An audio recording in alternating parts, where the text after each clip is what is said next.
বেদনাদায়ক পুত্ৰ বোৱাৰীৰ অকথ্য নিৰ্যাতনৰ বলি বৃদ্ধা মাতৃ অত্যাচাৰ সহ্য কৰিব নোৱাৰি কাষ চাপিল আৰক্ষীৰ পুত্ৰ বোৱাৰীৰ অকথ্য নিৰ্যাতনৰ বলি হোৱা এগৰাকী মাতৃৰ কৰুণ কাহিনীয়ে বুকু কঁপাই তুলিব আপোনাৰ পুত্ৰ বোৱাৰীৰ অত্যাচাৰ সহ্য কৰিব নোৱাৰি অৱশেষত আৰক্ষীৰ কাষ চাপিছে এইগৰাকী বৃদ্ধাই এই ঘটনা সংঘটিত হৈছে শিৱসাগৰ ফুকননগৰ মেটেকাঘাটত ঘটনাৰ বলি এইগৰাকী ৮৫ বছৰীয়া বৃদ্ধা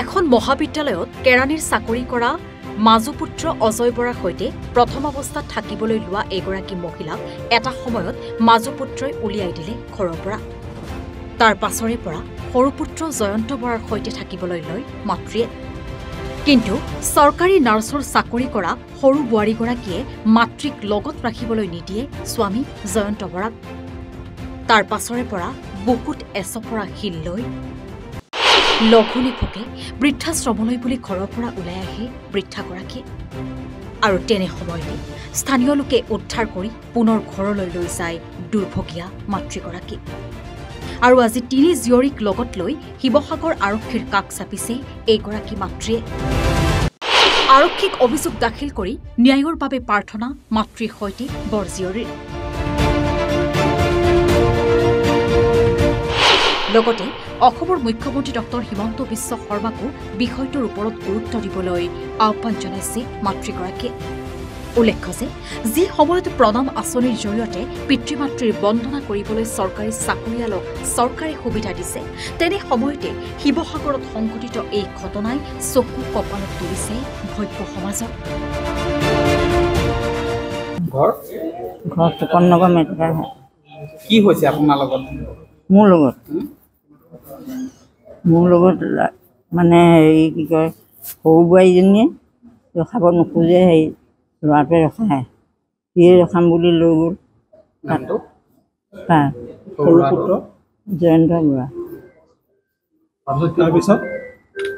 তাৰপিছত সদায় কাজিয়া পেচাল লাগি থাকে ৰাতিয়ে দিনে মই কিমান শুনি থাকিম ৰাতিয়ে দিনে তাৰ লগতে কাজিয়া লাগিব আৰু তাৰ লগত কাজিয়া লাগিব মোকো গালি পাৰে তাৰ লগতে মোক ৰখোৱা পায় তাৰ লগত গালি পাৰে তাৰপৰা সেইদিনা হেৰিয়াকে সৰিব নোৱাৰি এইফালে মানে নামঘৰ দোকান আছে তালৈ ওলাই আহিলোঁ ল'ৰাবিলাকক লগ কৰিছোঁ মোক যেনে তেনে বৃদ্ধাশ্ৰমতে থৈ আহোঁগৈ বুলি তাৰপৰা আহিলোঁ নহয় আহিলত তাৰপৰা গৈ পাইছোঁ আৰু পাছত তাই মানে কেলৈ যাব লাগে বুলি উধাই মুধাই গালি পাৰিছে আৰু মই এনেকুৱাতে গৈছোঁ বুলি কৈছোঁ ল'ৰাটোও কৈছে তই কেলৈ যাব লাগে তোক বোলো কাহিনী বেয়াই কৈছিলোঁ মোক থৈ আগে নথৰগৈ সেইকাৰণে আমি ল'ৰাবিলাককে ক'বলৈ গৈছোঁ তেতিয়া সুধিছে আৰু মানুহে কেলৈ ওলাই আহিছে মই এনেকুৱা তেনেকুৱা কথা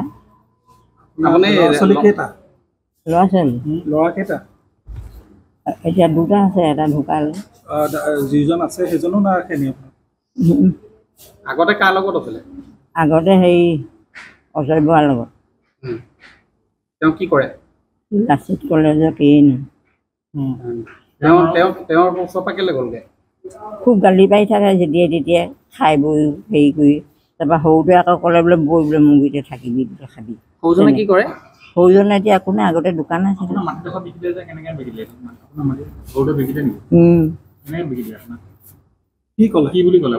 মোক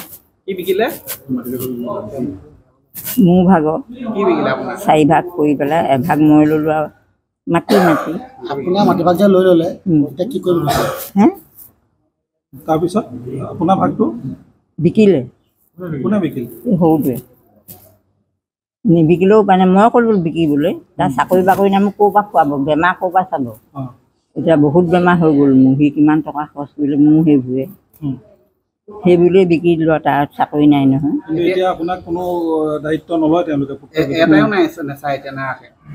সৰুটোৱে ৰাখে মানুহজনীৰ পৰা নোৱাৰে নহয় অল্পনা বৰা কি কৰে নাৰ্ছ চৰকাৰী নাৰ্ছ থাকিব মানে নাৰ্ছ কৰে তেখেতে চৰকাৰী চাকৰি কৰে তাৰপিছত আপোনাক তেওঁ অত্যাচাৰ কৰে তেওঁৰ কাৰণে মানুহজনে আপোনাৰ ল'ৰাজনক কথা শুনিবলৈ বাধ্য আপোনাৰ ছোৱালী কন্যা ছোৱালী এইকেইজনী আহিছে তিনিজনী বিয়া দিলে এতিয়া তেওঁলোকৰ লগতে যাব আপুনি তাকে সিহঁতি নিম বুলিছে। তাৰপৰা সেই তেখেতেও ক'লে এয়া কি কয় আপুনি মুখ্যমন্ত্ৰী ডাঙৰীয়াক কিবা ক'ব নেকি, আহ্বান জনাব নেকি? আপোনাৰ যিহেতু এনেকুৱা এটা অৱস্থা হৈছে, যিকেইজনী আপোনাক ৰাখিম কৈছে, কিন্তু তেতিয়াও কি বুলি ক'ম ভাবিব। আপুনি থাকিব ক'ত? ছোৱালীয়ে ৰাখিম বুলিছে, ছোৱালীয়ে ৰাখিম বুলিছে। হয়, আপোনাৰ মুঠতে এটা সন্তানেও নাৰাখে। এই কৈছোঁ নহয়, সৰুটোৱে ৰাখে, মানুহজনীৰ পৰা থাকিব নোৱাৰিছোঁ মই। থাকিব নোৱাৰিছে। মই আকৌ সুধিছোঁ, মানুহজনে কি কৰে? সৰুটো মানুহজনে কি কৰে? নাৰ্ছ কৰে। জয়সাগৰ আমাৰ আইতাই শুনক, মুখ্যমন্ত্ৰীয়ে কৈছিলে পিতৃ মাতৃ বন্দনা বুলি কৈছিলে, চৰকাৰী চাকৰি থকা পিতৃ মাতৃক চাব লাগিব। আপোনাৰ যেতিয়া সৰুবোৰে নাৰ্ছো কৰে, আপোনাক ব্যৱস্থা ল'বৰ কাৰণে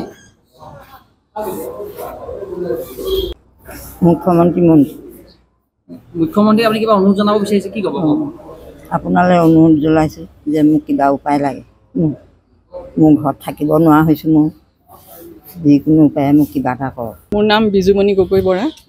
মই আজি থানাত আহিবলগীয়া কাৰণটো হৈছে, মাক মানে মাৰ ল'ৰা বোৱাৰীয়ে মানে বহুত অত্যাচাৰ কৰিছে।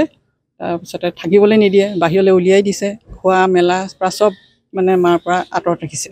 এতিয়া উপায় নাপায়, এতিয়া আইনৰ ফালৰ পৰা কি ব্যৱস্থা লয়। কেইজন ল'ৰা আৰু প্ৰথম আমাৰ ল'ৰা তিনিজনৰ ভিতৰত ডাঙৰজন ঢুকালে। তাৰপিছতে প্ৰথমতে খোৱা বোৱাবোৰ মানে ডাঙৰ ঘৰটো চলে, মাজু ঘৰটো চলে, খোৱাটো মাজু ঘৰত। তাৰপিছতে যেতিয়া মোৰ ভাইটিটো ঢুকালে, তাৰপিছত মাক মানে সিহঁতি বাহিৰ কৰি দিয়া নিচিনাই হ'ল আৰু। তাৰপিছতে সৰু ঘৰতে আছে মেলে, সৰুটো নহয়, মাজুটোৰ ঘৰত আছে। তাৰপিছতে মাজুটোৰ ঘৰত থাকোঁতে মানে কি হ'ল, সিও মানে অত্যাচাৰ কৰি মাক উলিয়াই দিয়া পৰ্যায় পাইছেগৈ। সৰুটোৱে লৈ আহিলে, তাতো সৰুটোৱে মানে চোৱা চিতা কৰে, কিন্তু মানে মানুহগৰাকীয়ে মানে অলপমান হেৰি কৰে। তাৰপিছত দিনক দিনে মানে আপোনাৰ অত্যাচাৰবোৰ বাঢ়ি গৈ বহুত বেয়া পৰ্যায় পাইছেগৈ। তাৰপিছতে পৰহি দিনাখন মা মানে থাকিব নোৱাৰি ওলাই আহি মানে ওচৰৰ দোকানত আহি ল'ৰাবোৰক মানে কৈছে বৃদ্ধাশ্ৰমত থ'বলৈ। তাৰপিছত বৃদ্ধাশ্ৰমত নি ল'ৰাবোৰে বুজাই বঢ়াই থৈ আহিলে। তাৰপিছত ৰাতি কি হ'ল সেইখিনি আৰু মইতো নাজানিম, মায়েতো কৈছে আপোনালোকক। তাৰপিছতে কালি ৰাতিপুৱা ওচৰতে মোৰ 2 নম্বৰ ভনীজনী থাকে, তাত গৈ চাহ অকণ খাবলৈ গৈছিলে।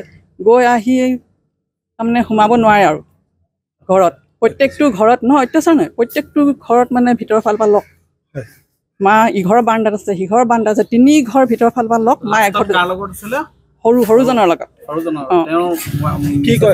তেওঁ নকৰে, মানুহগৰাকীয়ে কৰে, চৰকাৰী কি কয় জয়সাগৰ চিভিল হস্পিটেলত কৰে, নাৰ্ছ কৰে। প্ৰথম যে আছিলে বোৱাৰীক, ডাঙৰ বোৱাৰীয়েকৰ লগত, ডাঙৰ বোৱাৰীকে কি কৰে? ডাঙৰ বোৱাৰীকে নকৰে। মোৰ ভাইটি চাকৰি কৰি আছিলে, পাব্লিক হেল্থত কৰি আছিলে। তাৰ চাকৰি 7-8 বছৰ আছেই, তাৰপিছত ঢুকালে। এতিয়া সেই পেঞ্চন তেওঁ পায়, তাৰমানে ধৰি লওক গোটেই সম্পূৰ্ণ পেঞ্চনটো তেওঁ পাই আছে। 2 নম্বৰতে লাচিত কলেজত কৰে, চাকৰি কৰে, অজয় বৰা।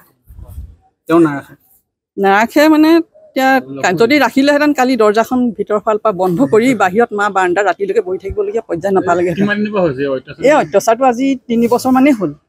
তাৰমানে আমি ভাবোঁ যেন তেনে থাকক মেলক, মাকে বুজাওঁ, অকণমান হেৰি কৰি গালি দিলেও সহ্য কৰি থাকিবলৈ মেলিবলৈ বুজাওঁ, কিন্তু মানে দিনক দিনে বাঢ়ি গৈ আৰু এইটো পৰ্যায় পাইছে।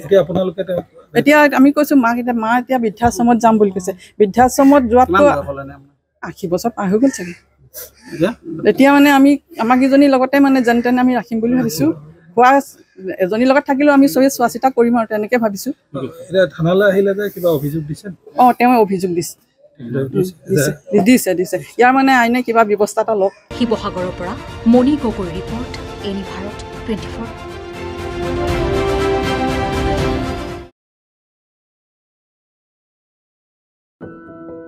এনি ভাৰত 24ৰ প্ৰথম প্ৰয়াস, জুবিন গাৰ্গৰ গীতৰ প্ৰতিযোগিতা। জুবিনৰ গানে কি আনে?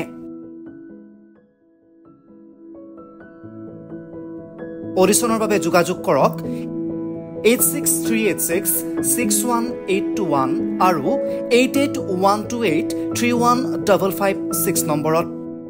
এনি ভাৰত 24 উদ্যোগত এটা নতুন সংগীতৰ প্ৰতিযোগিতা আয়োজন কৰা হৈছে, য'ত মোৰ গানৰ প্ৰতিযোগিতা হ'ব। আপোনালোকে তাত প্ৰতিযোগী হিচাপে আহিবলৈ পাৰিব আৰু মোৰ ফালৰ পৰা আন্তৰিক শুভকামনা জনাইছোঁ। আৰু অনুষ্ঠানটোৰ নাম হৈছে গানে কি আনে। সকলোকে মৰম জনাইছোঁ, সকলোৱে আহক, ইয়াত অংশগ্ৰহণ কৰক। Thank you very much, love U.